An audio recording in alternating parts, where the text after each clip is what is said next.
Olá pessoal, tô aqui na Praia do Rosa. Hoje é dia 13 de 4 de 2024, dia 13 de abril. O mar tá calmo. O mar calmo aqui, né?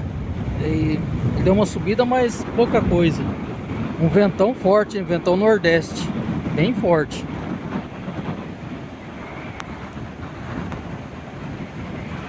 E a praia vazia, né? Bem pouca gente.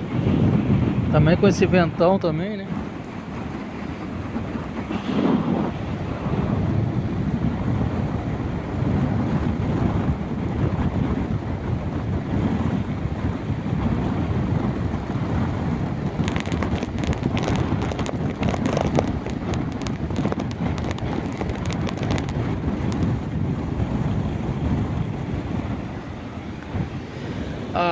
A Praia do Rosa, ela fica em Bituba, Santa Catarina.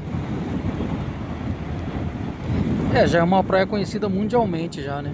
Mas isso aí.